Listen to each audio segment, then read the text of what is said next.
계시록 성경 공부 48번째 시작합니다.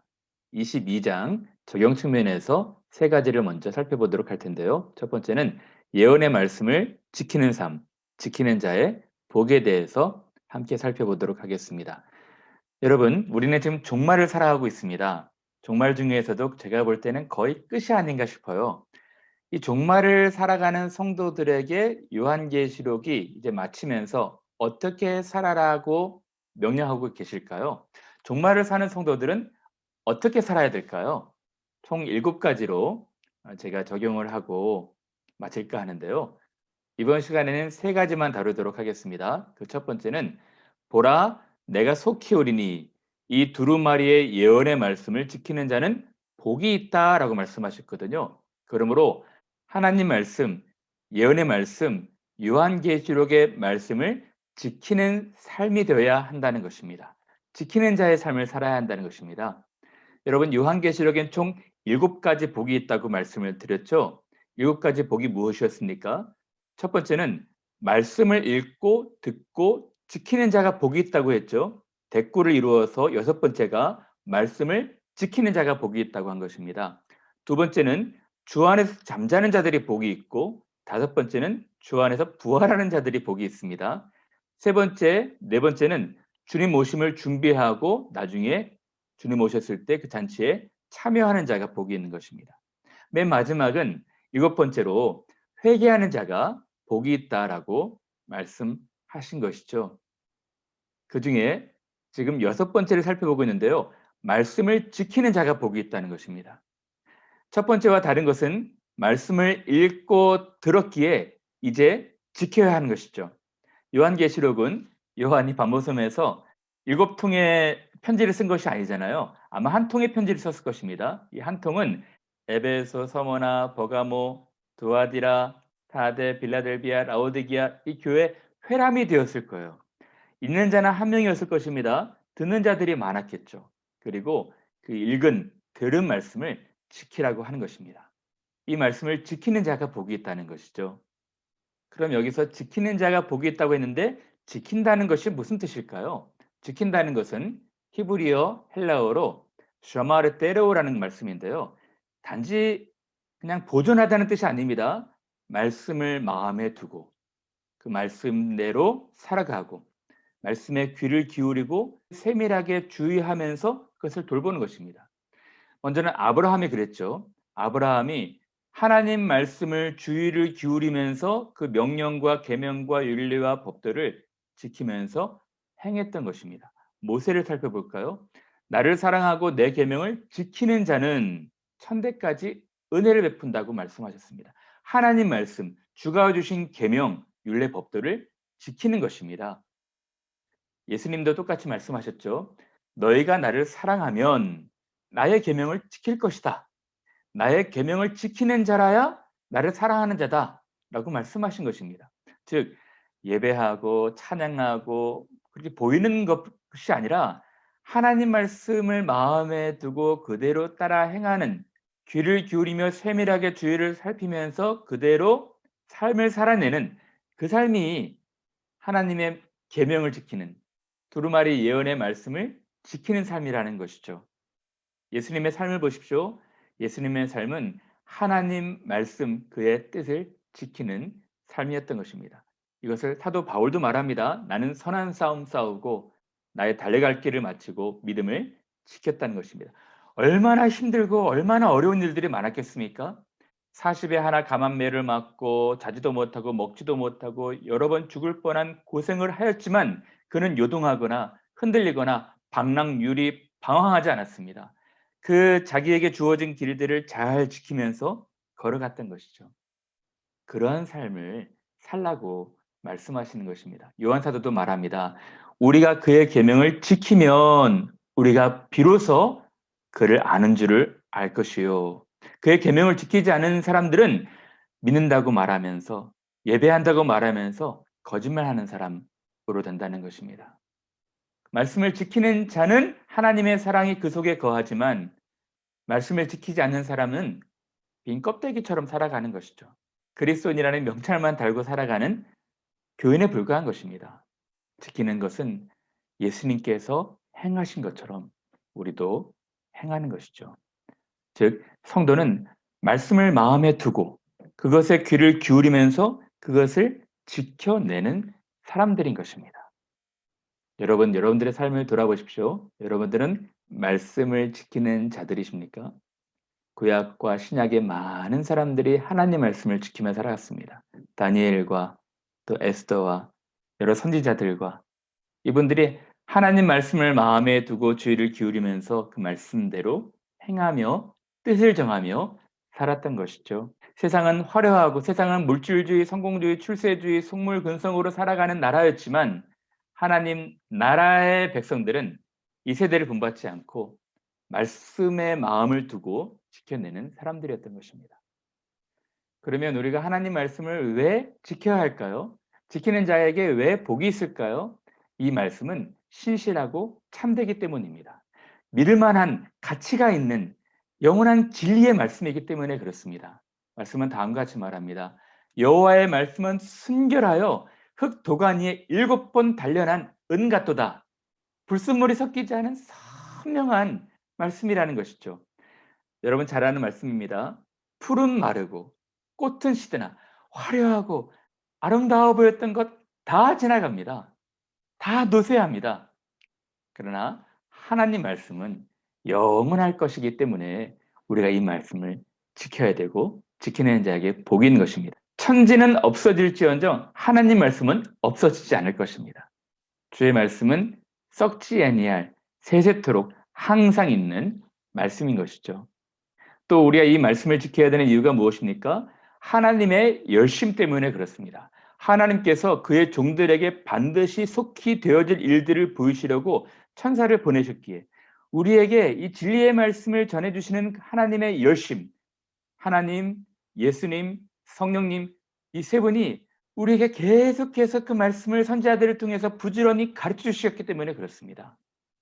요한계시록에도 이 세 분 하나님의 열심에 대해서 말씀하고 있는데요. 선지자의 영의 하나님이 그의 천사를 보내셔서 반드시 될 일들을 우리에게 가르쳐 주셨다는 것입니다. 예수님께서도 반드시 속히 일어날 일들을 종들에게 보이시려고 우리에게 가르쳐 주셨다는 것입니다. 성령 하나님도 사람들을 감동하셔서 주의 말씀을 전하고 계신다는 것입니다. 하나님은 우리에게 참된 진리의 말씀을 가르쳐 주시기 위해서 지금도 부지런히 설교자나 리더들을 통해서 하나님 말씀을 전해주고 있기 때문에 이 말씀을 듣고 지키는 자가 복이 있을 것입니다. 그 다음 구절을 또 살펴볼까요? 이것들을 보고 들은 자는 나 요한이니 내가 듣고 볼 때에 이 일을 내게 보이던 천사의 발 앞에 경배하려고 엎드렸더니 그가 내게 말하기를 나는 너와 내 형제 선지자들과 또 이 두루마리의 말을 지키는 자들과 함께 된 종이니 그리하지 말고 하나님께 경배하라 하더라. 하나님께서 반드시 속히 되어질 일들을 천사에게 보이셨습니다. 그리고 천사는 요한에게 말씀을 전한 것이죠. 그리고 요한이 이 들은 말씀을 7교회에 전달해야 했던 것입니다. 즉 천사는 메신저에 불과했고요. 요한은 라이터 또는 프리처에 불과했습니다. 근데 이 말씀을 들은 요한은 너무너무 충격이었던 거예요. 너무 감동을 받지 않았겠습니까? 그래서 그 말씀을 전해준 메신저 천사에게 경배하고자 했어요. 천사가 뭐라 말하고 있습니까? 나에게 경배하지 말라는 것입니다. 나는 너와 내 형제 선지자들과 두루마리의 말을 지키는 성도들, 교인들과 똑같은 종이라는 것이죠. 여기서 우리가 알 수 있는 교훈이 무엇일까요? 천사는 함께 된 종이라는 것입니다. 즉 진리의 말씀의 근원은 하나님이시고요. 천사나 요한이나 다른 모든 목회자들은 다 그냥 종에 불과한 것이죠. 메신저, 라이터, 프리처에 불과한 것입니다. 그런 의미에서 오늘 현대 교회의 많은 교회 리더들이 이 종의 의식을 가져야 돼요. 일부 어느 교회의 목회자들이나 리더들이 자기가 마치 주인인 것처럼 행세하는 분들이 계시거든요. 전혀 그렇지 않습니다. 우리는 똑같은 종들인 것입니다. 형제들과 똑같은 종들, 하나님을 소종드는 사람들에 불과한 것이죠. 하나님 말씀, 하나님 음성을 그대로 전달해야 되는 메신저에 불과한 것입니다. 경배를 받을 대상은 아닌 것이죠. 경배를 받으실 분은 오직 하나님이신 것입니다. 첫 번째로 우리가 종말을 살아가는 성도들 어떻게 살아야 될까? 하나님 말씀, 두루마리 예언의 말씀을 지키며 살아가야 한다 말씀을 드렸습니다. 두 번째는 종말을 살아가는 신자들의 삶은 예언의 말씀을 전하는 삶, 하나님 말씀을 읽고 깨닫는 삶, 말씀대로 살아가는 삶들을 말하고 있습니다. 두 번째 적용을 하기 전에 요 단락을 조금 더 살펴보기를 원하는데요. 보라, 내가 속히 온다라고 말씀하셨죠. 이 속히 오리라의 뜻에 대해서 잠깐 살펴볼까 합니다. 속히 오리라는 것은 반드시 되어지는 일 또는 속히 될 일을 말하고 있거든요. 또 여기서 속히는 빨리, quickly라는 뜻도 있지만 갑자기, 지연되지 않게, 또 기대하지 않았을 때라는 뜻도 있습니다. 이 속히 오신다는 말씀은 요 계시록 22장에만 3번 등장하거든요.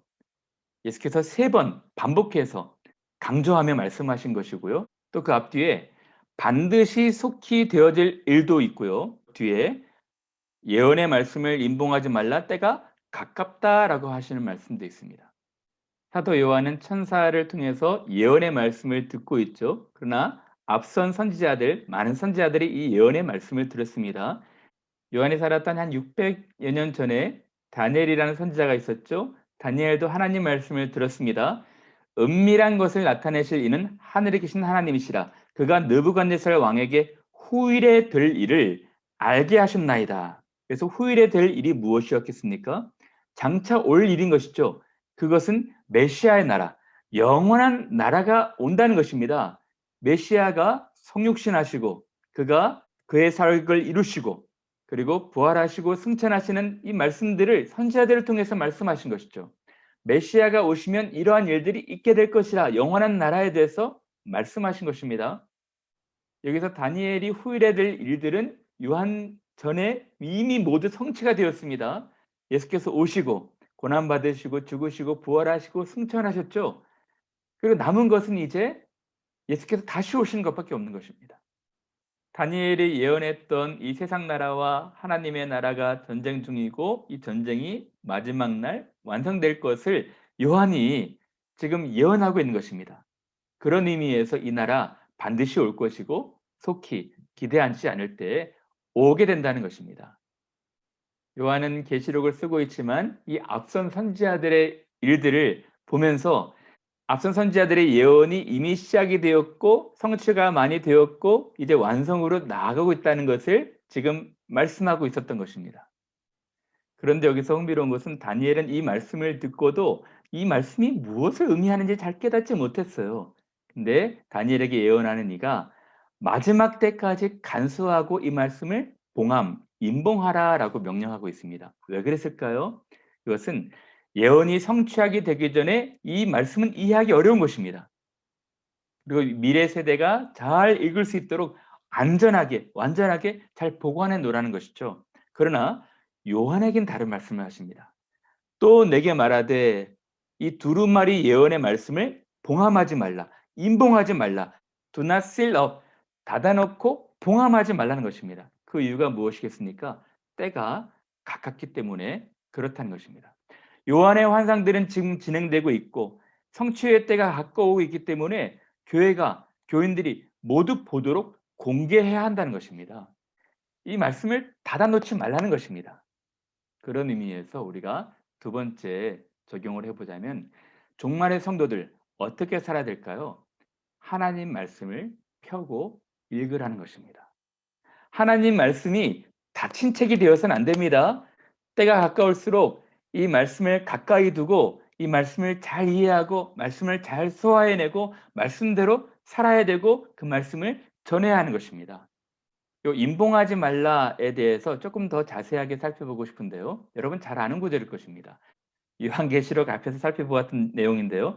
힘센 천사가 두루마리를 가지고 있죠. 이 두루마리는 하나님께서 그리스도에게 주시고 그리스도께서 천사에게 전달해 준 것입니다. 원래 이 두루마리는 7인으로 봉함되어 있었죠. 근데 예수께서 하나씩 하나씩 그 인을 다 떼고 천사에게 줄 때는 이것이 완전히 열려서 주고 있지 않습니까?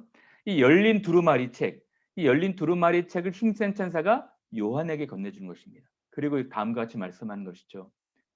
천사가 이르되 갖다 먹어버리라. 내 배에는 쓰나 내 입에는 꿀같이 달리라.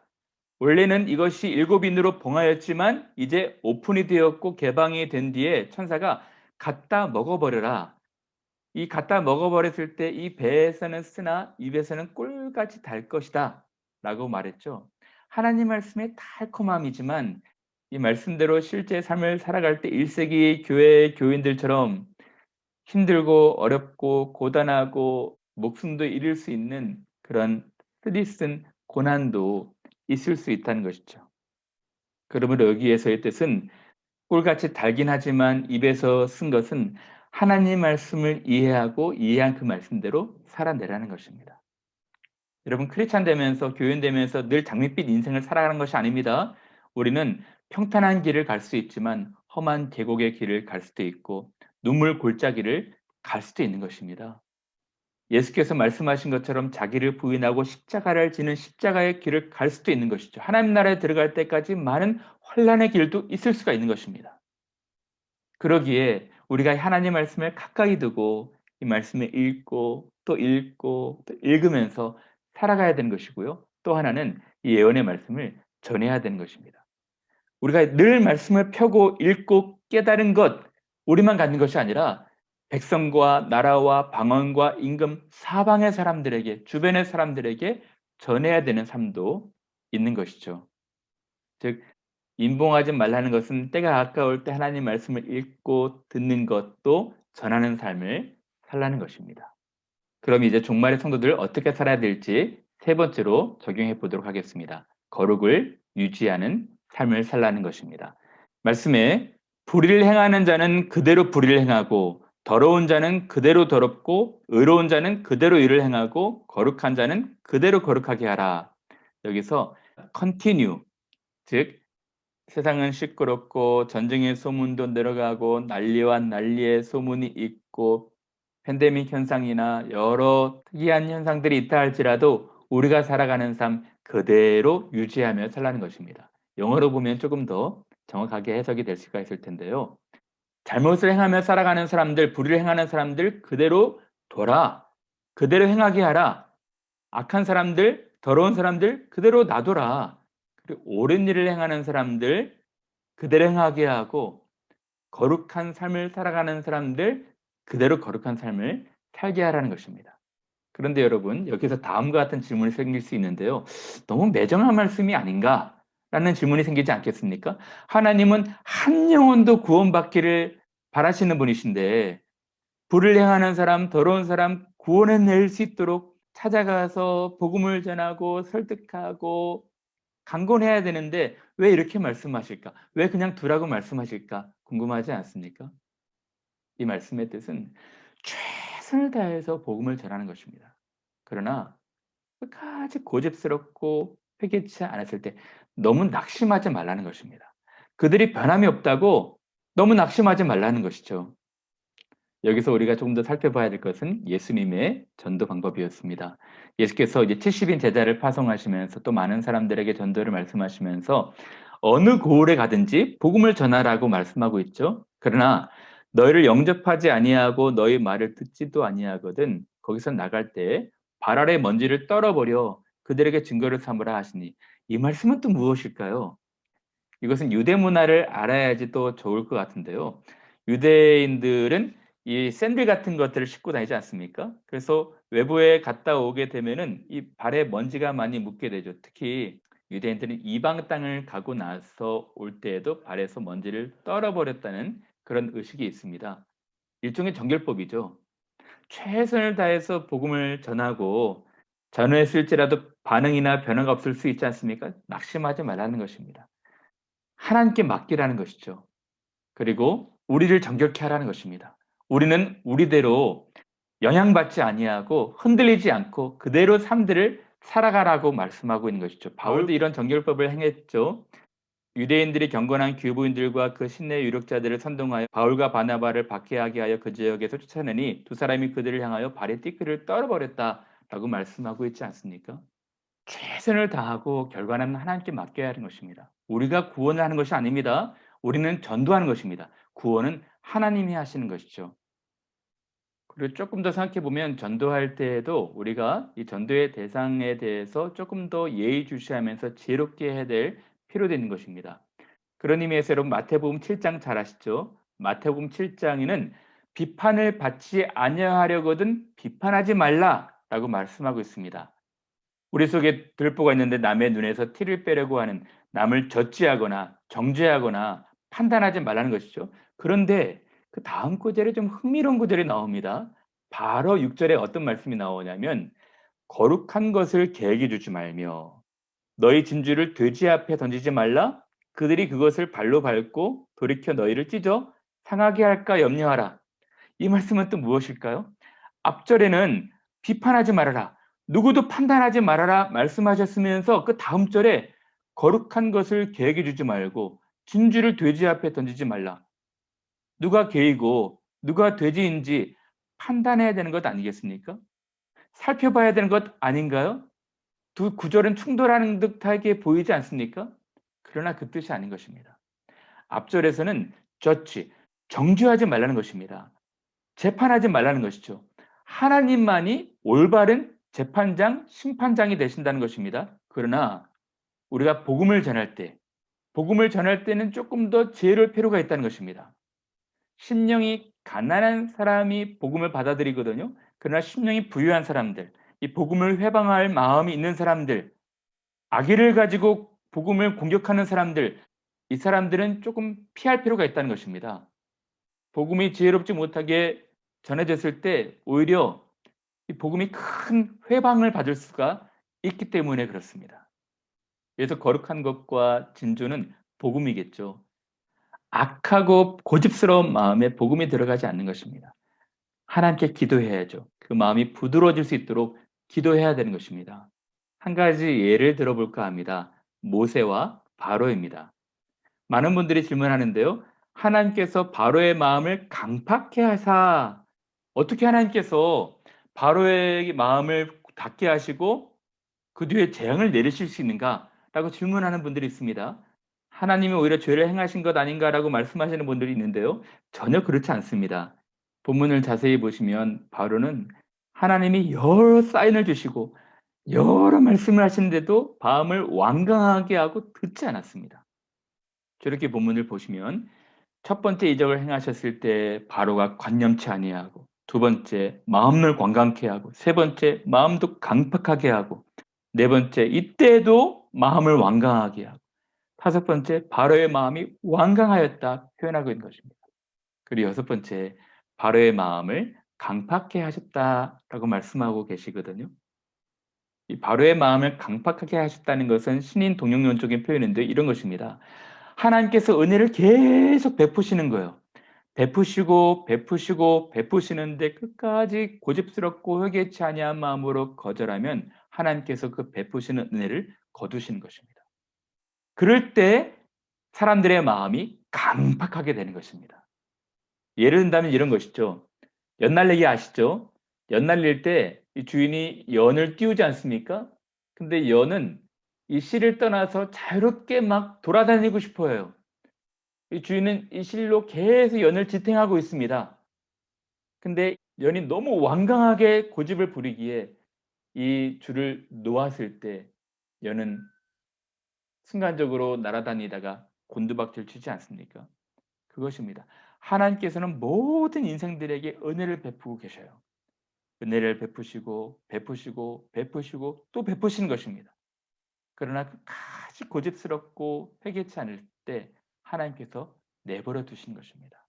은혜를 거두시는 것이죠. 이것은 바울이 로마서에서도 말씀하고 있는데요. 하나님의 유기 심판을 말하고 있는 것이죠. 하나님께서 그들을 부끄러운 욕심에 내버려 두셨으니, 사람들에게 알만한 것을 보이셨음에도 불구하고 불경험과 불의로 하나님을 금수와 버러지 형상으로 만들고 감사하지도 아니하고 영광 돌리지도 아니하고 계속 악한 일을 행하기에 하나님께서 권면하시고 권면하시고 권면하시다가 내버려 두신 것이죠. 그들이 마음에 하나님 두기를 싫어하며 하나님께서 그들을 그 상실한 마음대로 내버려 두시는 것입니다. 놓으시는 것이죠. 이것은 하나님의 일종의 심판인 것입니다. 오늘 말씀도 바로 그런 말씀입니다. 불을 행하는 자는 그대로 불을 행하게 내버려 두고 더러운 자는 그대로 더럽게 내버려 두라는 것입니다. 여러분, 우리나 우리 주변의 사람들이 이런 자리까지 나가서는 안 돼요. 계속해서 지금은 은혜 받을 만한 때 구원의 날이라 초청하고 계시거든요. 돌아오라. 여호와께 돌아오라. 우리의 죄가 주홍빛처럼 붉을지라도 눈처럼 희게 할 것이라. 돌아오라. 돌아오라. 이 말씀을 계속 하고 계신 것이죠. 그러나 끝까지 거절한다면 하나님께서 문을 닫으실 때가 있을 것입니다. 아무도 열지 못하는 것입니다. 그러므로 우리가 이날에 최선을 다해서 하나님께 돌이킬 수 있도록 고집스러운 마음 다 내려놓아야 되는 것입니다. 그리고 또 한편으로는 우리가 세상에 흔들리지 아니하고 세상이 어떠하든지 간에 continue 계속 우리의 의를 행해야 될 의무가 있는 것입니다. 다시 말하면 우리는 최선을 다해서 하나님 말씀을 전해야 됩니다. 그러나 구원은 하나님이 하시는 것이 우리가 구원하는 것이 아닙니다. 우리는 전도하는 것입니다. 그리고 우리가 이 세대에서 더욱 거룩하게 살아가야 되는 것이죠. 그 삶의 결과가 무엇입니까? 보라, 내가 속히 오리니 내가 줄 상이 내게 있어 각 사람에게 그 행한 대로 갚아줄 것이다 라고 말씀하고 계신 것이죠. 하나님께서 우리가 행한 대로 갚으실 것입니다. 불을 행하고 더러운 사람은 그대로, 의를 행하고 거룩한 삶을 살았던 사람은 그대로 갚으실 것입니다. 저는 여러분들이 그런 삶을 살았으면 좋겠어요. 오늘 정리하자면 하나님 말씀을 지키는 삶, 그리고 임봉하지 않고 펴고 열며 그 말씀대로 살아가는 삶, 말씀을 전하는 삶, 그대로 행하는 삶, 일들을 살아야 될 것입니다. 그러한 삶에 하나님의 놀라운 축복과 은혜가 주어지게 될 것입니다. 1세기의 교회나 교회사의 여러 교회나 오늘의 교회나 하나님께서 고단한 삶, 힘든 삶을 살아가는 그의 자녀들 백성들에게 그의 계획을 말씀하시면서 이렇게 살아라 권면하고 계십니다. 정말 살아가는 여러분들 믿음으로 승리하시며 살아가시는 귀한 분들 되시기를 바랍니다. 감사합니다.